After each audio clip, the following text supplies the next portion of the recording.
Então, senhores, complementando o nosso raciocínio aqui sobre o ordenamento jurídico, né, sobre a hierarquia das normas, né, dentro do nosso ordenamento jurídico, nós vimos então que temos as normas chamadas de normas constitucionais, que constitui aquilo que a doutrina vem chamando então de bloco de constitucionalidade. Logo abaixo do bloco de constitucionalidade, que são as normas constitucionais, nós temos aquilo que o Supremo Tribunal vem chamando de norma supralegal, que são os tratados internacionais de direitos humanos que não foram aprovados no Congresso Nacional pelo mesmo procedimento das emendas e ficaria aqui situado aqui naquilo que o STF chamou de norma supralegal. Uma norma que está acima das leis, mas está abaixo da Constituição. Tranquilo? Temos também aquelas normas que são ditas de normas infraconstitucional, ou seja, aquelas normas que são inferiores à Constituição, se situam então abaixo da Constituição. Quais são as espécies? Lei ordinária, lei complementar, lei delegada, medida provisória, decreto legislativos e resoluções. Temos também, conforme a doutrina, aquelas normas que são chamadas de normas infralegais, ou seja, inferiores à lei, abaixo da lei. Nós temos como exemplo as portarias e os decretos regulamentares. Perceba, portarias e decretos regulamentares tiram seu fundamento de validade diretamente das leis. Então, por isso, são chamadas de normas secundárias. Já as leis tiram seu fundamento de validade diretamente da Constituição Federal. Por isso, são chamadas também de normas primárias. Tudo bem? Então, temos as normas primárias, que são as espécies de leis que tiram seu fundamento diretamente da Constituição. Temos também as normas secundárias que tiram seu fundamento, não diretamente da Constituição, mas diretamente das leis, por isso são chamados de normas secundárias. Bom, importante aqui que pode cair no concurso público, e aí eu preciso que você preste atenção aqui para que você não se perca na matéria. Vou pedir um close aqui do nosso câmera para que você preste bem atenção no que eu vou falar aqui. O que você poderia perguntar era o seguinte: professor, me diga, e se um tratado internacional de direitos humanos for aprovado, aliás, de direitos humanos não, um tratado internacional qualquer, um tratado internacional foi aprovado pelo Congresso Nacional. Depois de aprovado pelo Congresso Nacional, professor, é certo que ele vai ingressar dentro do nosso ordenamento jurídico, não é verdade? Sim, é verdade, mas a pergunta seria: que status ele ingressaria dentro do nosso ordenamento jurídico? Com status de norma constitucional, com status de norma supralegal, infraconstitucional ou infralegal? Nós temos então 4 graus de hierarquia para uma norma. Então, o tratado internacional ingressaria com que status, professor? Bom, a resposta é depende. Traz aqui para mim agora, veja só. Depende. Depende do que, professor? Bom, em primeiro lugar, depende da matéria. Depende do conteúdo desse tratado internacional. Se esse tratado internacional verse sobre qualquer matéria que não seja direitos humanos, ele só pode ingressar, me acompanha aqui, ele só pode ingressar no nosso ordenamento jurídico com um status. Ele terá status de norma infraconstitucional. Mais precisamente, será uma lei ordinária. Esse tratado internacional que não versar sobre direitos humanos, ele só pode ser uma lei ordinária. Agora, se o tratado internacional, veja, versa sobre direitos humanos, se o assunto do tratado internacional é direitos humanos, aí já muda de figura. Ele vai se situar em um outro local, em um outro status dentro do ordenamento jurídico. E que status seria esse? Bom, aí também vai depender da forma como ele foi aprovado no Congresso Nacional. Se ele foi aprovado no Congresso Nacional pelo mesmo procedimento das emendas, diga-se de passagem, 2 turnos, em cada casa do Congresso Nacional, por 3/5 dos seus membros, ele vai ingressar no ordenamento jurídico com o status de norma constitucional. Ele ficará aqui, contendo aquilo que a doutrina vem chamando de bloco de constitucionalidade. Tudo bem? Tranquilo? Agora, se o tratado internacional versar sobre direitos humanos e for aprovado no Congresso Nacional por qualquer outro procedimento que não seja o procedimento das emendas, esse tratado internacional vai ingressar no nosso ordenamento jurídico com o status de norma supralegal. Resumindo, vem aqui para mim. Hoje nós teremos então 3 status para um tratado internacional. Um tratado internacional, ele pode ser, então, ele pode ingressar no nosso ordenamento jurídico como uma lei ordinária. E quando que ele será uma lei ordinária, professor? Ele será uma lei ordinária quando ele ingressar dentro do nosso ordenamento jurídico e ele não trate de direitos humanos, quando ele for aprovado pelo Congresso Nacional e o assunto dele, a matéria, o conteúdo, não seja direitos humanos. Então, imagine um tratado internacional que tenha como matéria, como conteúdo, um acordo econômico entre Brasil e Argentina. Esse tratado vai ser, dentro do nosso ordenamento jurídico, incorporado ao ordenamento jurídico com status de lei ordinária. Agora, se um tratado internacional versa sobre direitos humanos, o assunto, o conteúdo é direitos humanos, ele ainda pode ter dois status dentro do nosso ordenamento jurídico.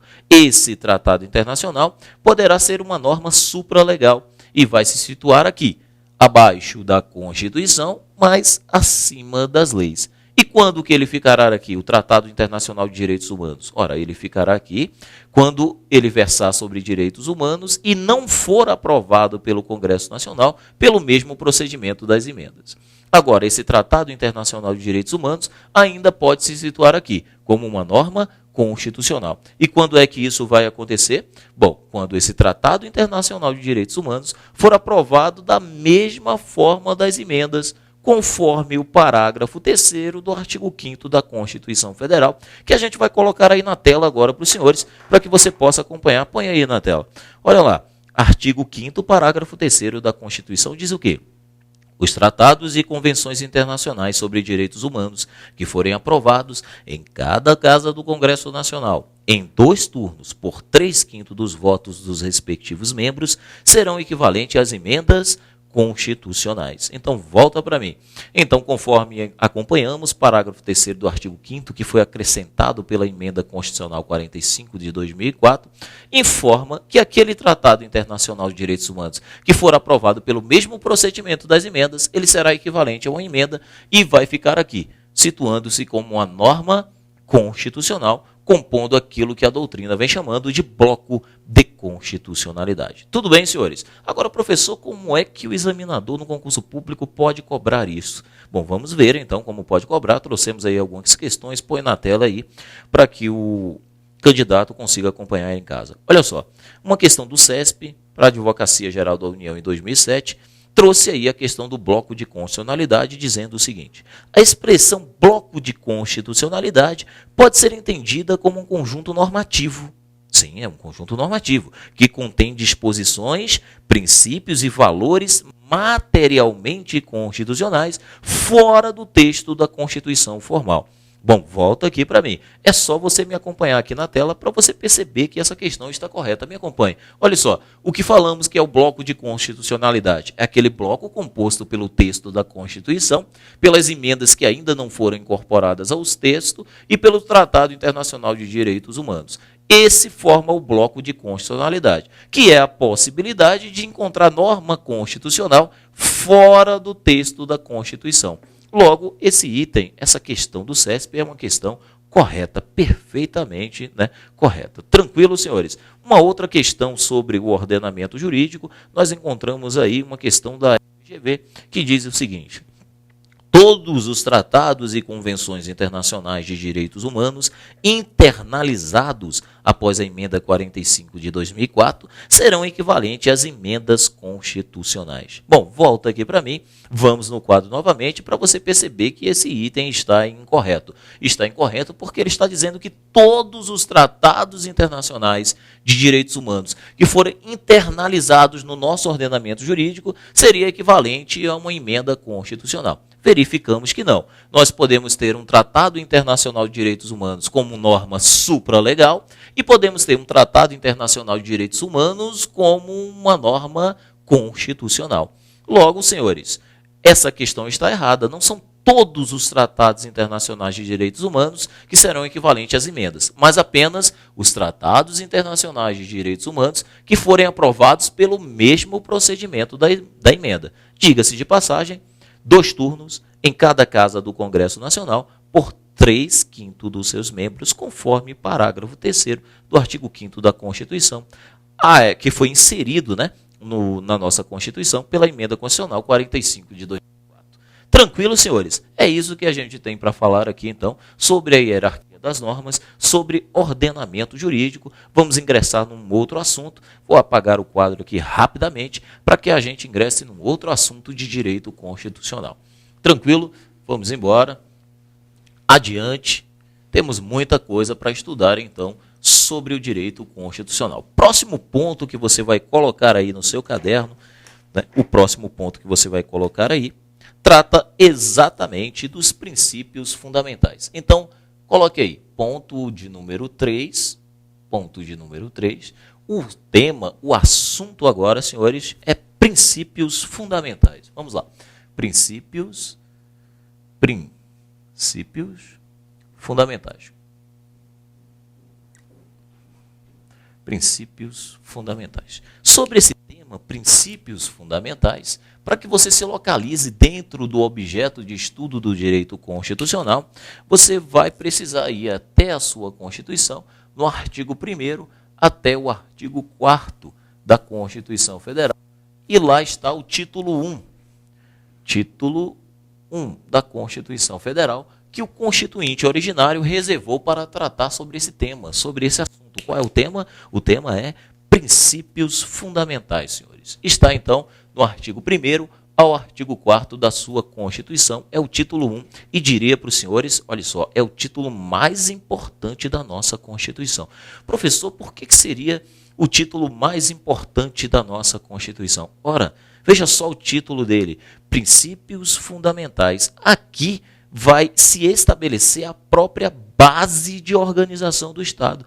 O Estado ele vai se organizar, ele vai ter como fundamento, ele vai ter como objetivos, né? Vai ter ali como suas características essenciais definidas exatamente neste capítulo, no capítulo que trata dos princípios fundamentais. Então, dito de uma maneira bem objetiva, os princípios fundamentais é o capítulo que trata das bases de organização do Estado. Isso nos remete a uma ideia que você começa a desenvolver quando você começa a estudar o direito constitucional.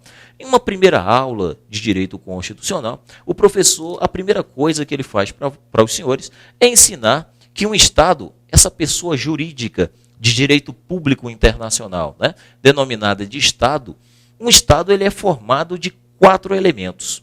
Vamos identificar aqui esses 4 elementos. Modernamente, um Estado ele é formado de 4 elementos. Que elementos são esses? Bom, nós temos o povo, o território, o poder soberano, também chamado de governo soberano, e um conjunto de finalidades.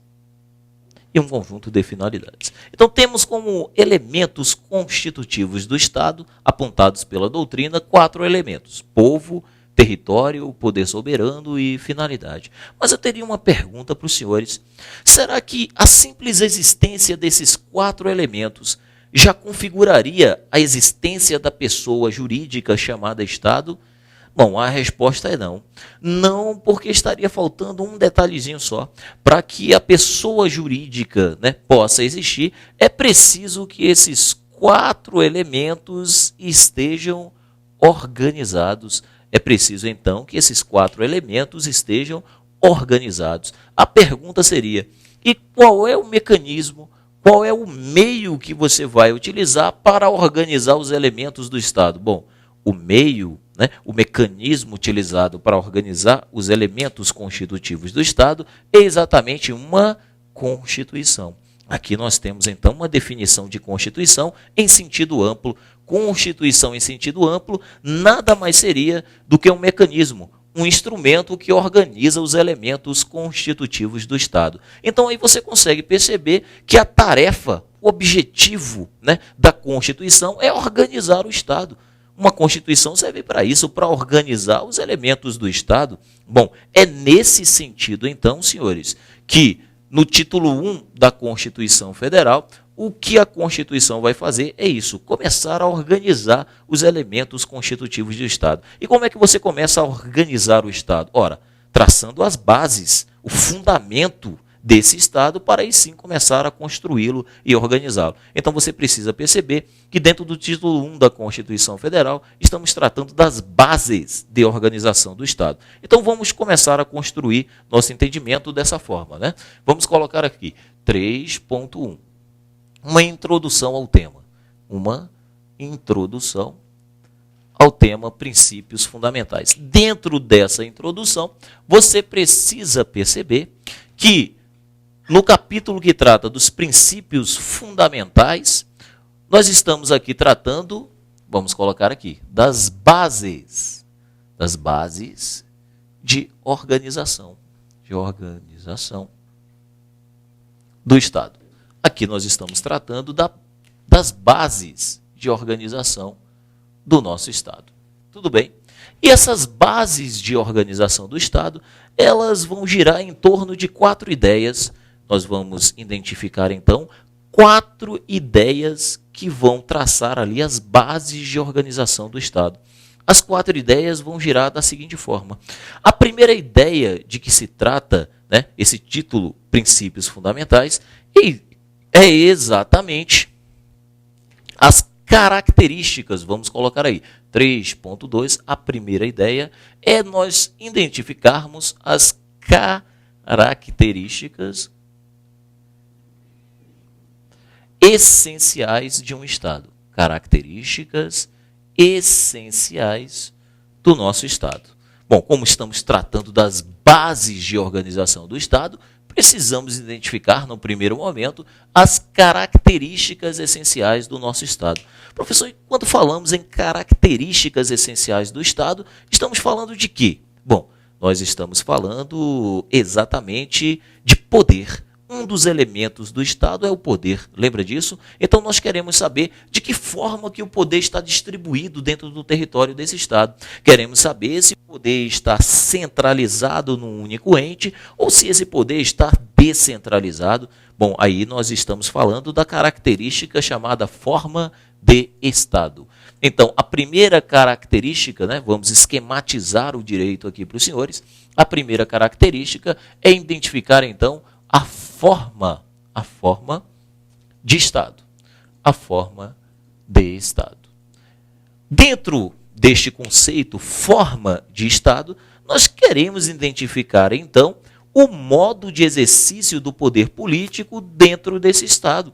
Queremos saber se o poder político está centralizado ou se o poder político está descentralizado. De toda forma, nós estamos falando aqui de poder. Nós estamos falando aqui de poder, um dos elementos do Estado, ou seja, um dos elementos que a Constituição precisa organizar. Estamos falando, então, de exercício do poder dentro do território de um dado Estado. Tranquilo quanto a isso? Bom, nós precisamos também identificar dentro das características essenciais, não só a forma de governo, mas também, aliás, não só a forma de Estado, mas também a forma de governo.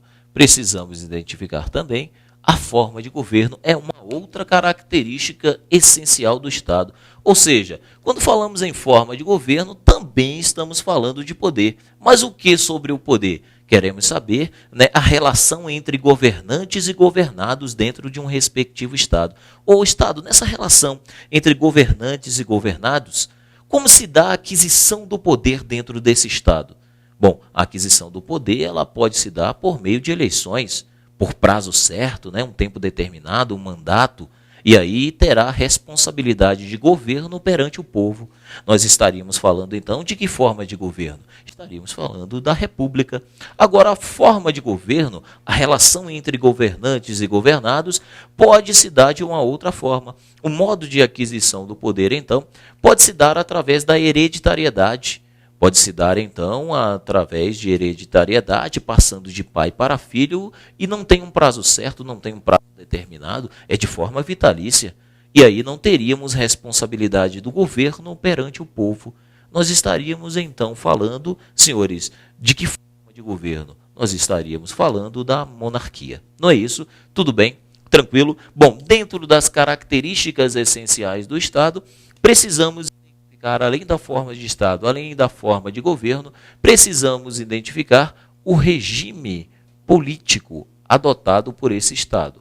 o regime político adotado por esse Estado. Bom, temos aqui então as características essenciais do Estado. Quais são as características essenciais? Forma de Estado, forma de governo e regime político. Importante se faz notar, senhores, que no artigo 1º da nossa Constituição, o legislador constituinte originário ele já começa a cumprir o papel de uma Constituição. Aprendemos aqui que o papel da Constituição é organizar os elementos do Estado, dito de uma maneira objetiva, organizar o Estado.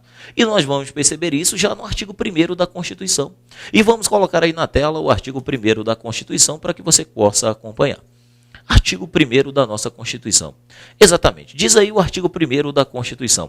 A República Federativa do Brasil, formada pela união indissolúvel dos estados e municípios e do Distrito Federal, constitui-se um Estado democrático de direito e tem como fundamentos, para tudo, olha só que interessante, acompanha aí na sua casa. As primeiras frases da nossa Constituição é a República Federativa do Brasil. Na primeira frase da Constituição, ela já está começando a organizar o nosso Estado, está começando a organizar, dizendo que nós temos como forma de Estado uma federação. E nós temos como forma de governo uma república. Veja bem, isso já foi definido no artigo 1º da nossa Constituição. A República Federativa do Brasil, e ele continua, formada pela união indissolúvel dos estados e municípios e do Distrito Federal, constitui-se um Estado democrático de direito. Já definiu também o nosso regime político, dizendo que nós somos uma democracia. Volta aqui para mim. Então, acompanhamos aí o que diz o artigo 1º da nossa Constituição. E eu vou ditá-lo novamente para o senhor, para que você possa me acompanhar aqui na tela. Preste atenção. Eu falei que a primeira coisa que um Estado tem que fazer é definir suas características essenciais, definir sua forma de Estado, definir o modo de exercício do poder político dentro de um dado território e definir também a forma de governo, o modo de aquisição do poder, definir também o regime político, ou seja, nós estamos falando do titular do poder. Então, senhores, já no artigo 1º da Constituição Federal, o Constituinte originário já faz isso. Define também as características essenciais do Estado, dizendo a República, já definiu a nossa forma de governo, dizendo que nossa forma de governo é a forma republicana. Nós somos uma república. Aí ele continuou, a República Federativa. Definiu nossa forma de Estado. Nós somos uma federação. Uma federação. Ele continuou, a República Federativa do Brasil é formada pela união indissolúvel de estados, DF e município e constitui-se em um Estado democrático de direito. Já definiu o nosso regime político, dizendo que nós somos uma democracia. Então perceba, tudo isso, as características essenciais do Estado, já está no artigo 1º da nossa Constituição. E o parágrafo único do artigo 1º, ele vem definir, ele vem concretizar, ele vem complementar que nós somos uma democracia, governo do povo e para o povo, onde o poder emana do povo. Coloca aí na tela o parágrafo único, do artigo 1º da Constituição Federal, que diz o seguinte: todo o poder emana do povo, que o exerce por meio de seus representantes eleitos ou diretamente, nos termos dessa Constituição. Perceba aí, na leitura do parágrafo único, que todo o poder emana do povo. E o povo exerce esse poder de que forma? O parágrafo único responde: exerce por meio de seus representantes. Somente por meio de representantes? Tem um ou aí, por meio de representantes eleitos ou diretamente. Então, volta aqui para mim. Então, você precisa perceber que nós vamos exercer o poder é do povo. E nós vamos exercer esse poder de duas formas. De uma forma indireta, através de nossos representantes, como diz a Constituição Federal, mas também de uma forma direta, através dos chamados instrumentos de democracia direta, como, por exemplo, a ação popular, como, por exemplo, o plebiscito, o referendo, a iniciativa popular de lei. Tranquilo? Então saiba que, no fundo, nossa democracia, como diz a doutrina, é uma democracia semi-direta.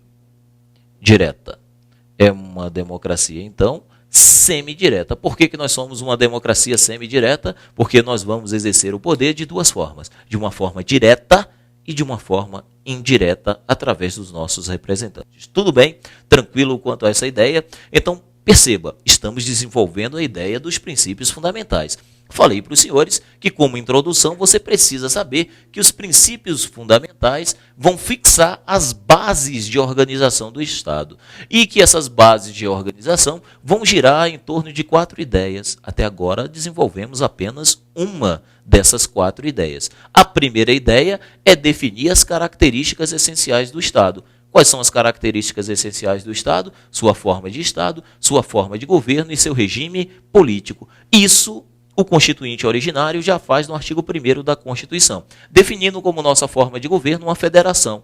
Em outras palavras, significa dizer que o poder no Brasil ele será exercido de uma forma descentralizada, porque se ele fosse exercido de uma forma centralizada, teríamos um Estado unitário e não uma federação. Bom, nós adotamos como forma de governo a forma republicana, o que isso significa que o modo de aquisição do poder político, ou seja, significa dizer que na relação entre governantes e governados, o modo de se adquirir o poder é através de eleições, por prazo certo e com responsabilidade do governo perante o povo. Bom, também adotamos como regime político uma democracia, e uma democracia semidireta, onde o poder pertence ao povo e ele é exercido de 2 formas. De uma forma direta e de uma forma indireta através de nossos representantes. Bom, é importante você notar que quando a gente fala em forma de governo ou em forma de Estado, estamos falando do modo do exercício do poder dentro do território do Estado.